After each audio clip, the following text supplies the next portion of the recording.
Joining us now is News Nation political contributor and Democratic strategist Kurt Bardella, News Nation political contributor and Republican strategist Denise Gitsham, and national political reporter for The Bulwark, Mark Caputo. Great to have all of you here with us. Mark, you're well-sourced in Trump world. We know that in the Harris camp, it was a shocker this morning, early this morning when these results came in. Was anybody in the Trump camp shocked? No. One of the things that I kept trying to write about, I'd tell people on social media, and then I'd get attacked for doing it, was that the Trump campaign was hyper-confident. I thought they were overconfident, and that was my opinion, and my opinion was wrong.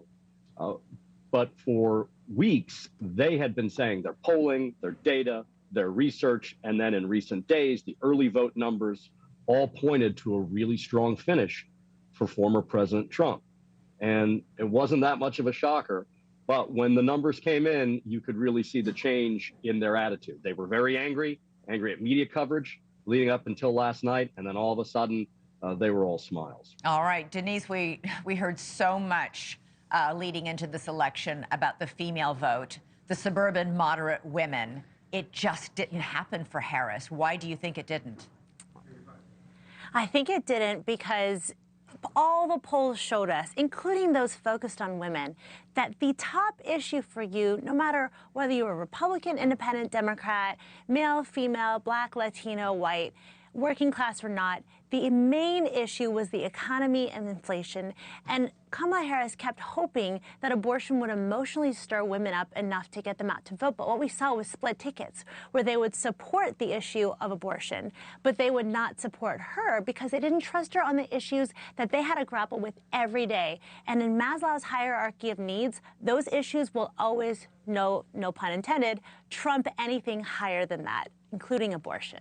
Kurt, the recriminations within the Democratic Party have already begun, like literally hours after this election was called. Senator Bernie Sanders gave a blistering statement within the last hour saying it should come as no surprise that the Democratic Party, which has abandoned working-class America, would find that the working class has abandoned them. He goes on to say the American people are angry and want change, and they are right. Yeah, it's hard not to look at the results of this election and not see it as a referendum against the incumbency. In this case, Kamala Harris being an extension of the Biden administration. It was very clear from the beginning that she would be painted as the incumbent. It was a deliberate strategy, which she enabled and helped by not being able to artfully name any way in which she would be different from Joe Biden. Or what would you do differently? I can't think of anything. It's like, okay, stamp her with incumbent, move along.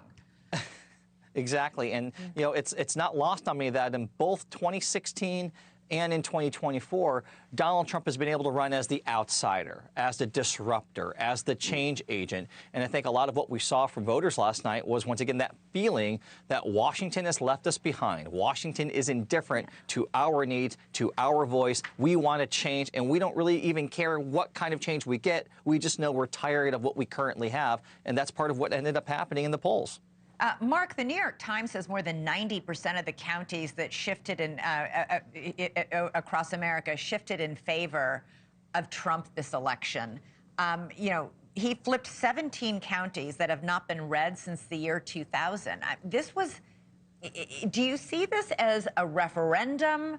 Is this on Trump, or is it a repudiation of Harris and the Democratic ticket and the incumbency? Maybe a little bit of both. I mean, the reality is across the globe, every incumbent governor, or better said, government politicians have been punished because of inflation.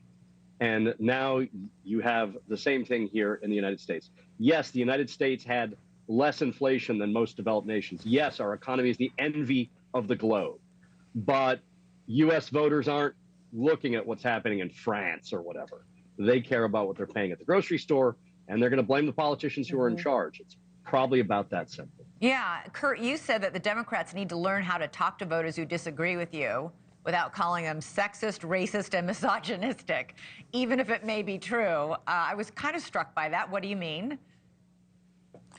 Well, we've seen time and again now that the vocabulary really used by Democrats in Kamala Harris's campaign was about scaring you, the voters, away from voting for Donald Trump and trying to attach this designation that if you support Donald Trump, then you are a racist, a sexist, a misogynist, or you're enabling that behavior. And I'm telling you, in a contest that's about changing hearts and minds and getting people to see the world through your lens, starting off with that type of label and that type of attack immediately pulls people back and does not make them want to join you. You have to be able to talk about things that with people that you disagree with and give them a permission structure to vote with you. And time again, Democrats overall, they fall into this judgment trap where they almost make it a, I'm a better human than you if you don't see the world my way. It's not surprising to me that voters were turned off by that type of sentiment. And Mark, is that what you're seeing as well? That there feels like there's you're looking down on me kind of attitude and I'm sick of it?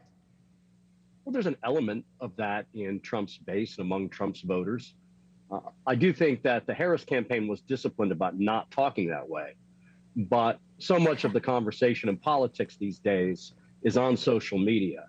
And the Harris supporters, known as the K-Hive, are some of the most toxic, terrible human beings that you can come across on X or on Twitter.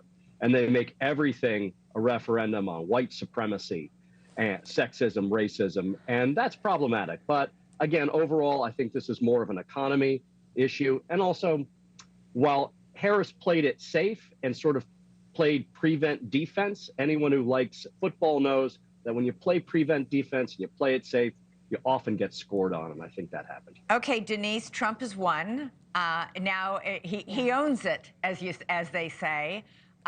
We know that the economy from the exit polls was the #1 reason driving a lot of the vote this year, yesterday. It feels like a year ago. It's been a long 24 hours. Doesn't it, though? Yeah, I've been away. I'm running on fumes here. And you look fabulous in spite of it. You look amazing. I can't believe you've held up so well. Sleep deprivation suits us all. Yes. But so... He's got, everybody, they voted for him because it cost too much at the grocery store, because I'm feeling the pain of, yes, the world's best economy that still is leaving a lot of people in really, really harsh circumstances. How much time does he have to turn that around? Well, I think he's got 4 years, essentially. I mean, now he gets to work with a Republican Congress. I mean, they're going to want him to take actions immediately, right? And now we've seen this rally with the stock markets. We've seen all these things that benefit wealthy people, people who have a 401k, people who can afford to invest and have savings. But what he really needs to do is take decisive action now to lower gas prices, to lower the cost of groceries. And I'm not sure if he's going to end up doing anything differently than Harris might have done or even purported to do, that she would do. But I think that just the fact that he understood their pain from the very beginning gives him a much longer runway. Yeah. I learned in politics over my years that it doesn't really matter if people always agree with you on how you get to the ending that they want you to get to.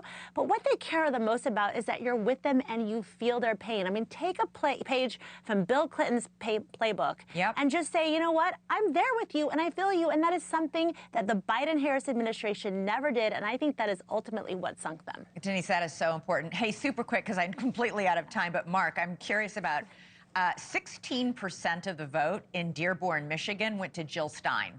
It's a clear protest vote by Arab Americans there. I spoke to Congressman Richie Torres, I think it was at midnight last night here on the set, a New York Democrat who's avowedly pro-Israel. And he told me last night the Democratic Party has been too beholden to this far left wing of the party that is anti-Israel. Is he right?